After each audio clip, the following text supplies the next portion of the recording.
നമ്മൾ ഇന്ന് എവിടെയാ പോണേ? ഡബ്ലിനിൽ ഹോട്ടലിൽ താമസിക്കാൻ പോവാ ഇന്ന് രാത്രിയില്. ഇങ്ങോട്ട് നോക്ക്. നമ്മൾ അവിടെ പോകുമ്പോൾ വണ്ടിയിൽ കിറ്റും മെനുവും പുറകിലായിരിക്കുന്നത്. വണ്ടിയിൽ ഇന്ന് കരയോ? കരയില്ലേ? കരയൂല. നല്ല ഗുഡ് ബോയ് ആയിട്ടിരിക്കോ? അപ്പൊ നാളെ നമ്മൾ എവിടെ പോകും? എങ്ങനെയാ നമ്മൾ നാട്ടിൽ പോകുന്നത്? ഫ്ലൈറ്റിൽ കയറുമ്പോ കരയോ? കരയൂല. ഗുഡ് ബോയ് ആയിട്ട് ഫുഡൊക്കെ കഴിച്ചിരിക്കുവോ? ആ, ഡീലാണോ? റൂമ തരോ? ആ, ഗുഡ് ബോയ്. ഡബ്ലിനിൽ നമ്മൾ എങ്ങനെയാ പോണേ? കാറിൽ പോകുമ്പോ മീനും കിച്ചും പുറകിലായിരിക്കണേ. കരയൂലല്ലോ? ആ, കരയില്ല. നാളെ നമ്മൾ എവിടെ പോവും? നാട്ടിൽ പോണേ എങ്ങനെയാ? നമ്മള് നാട്ടിലെങ്ങനെയാ പോണേ? ഫ്ലൈറ്റിലല്ലേ പോകുന്നേ? ഫ്ലൈറ്റ് ആരാ ഓടിക്കണേ? അപ്പൊ ട്രെയിൻ ആരാ ഓടിക്കണേ?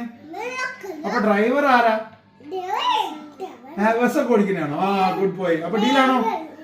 റൂമ തന്നേ. ആ, റൂമ വന്നിട്ട് പോകോ. അതില്ല.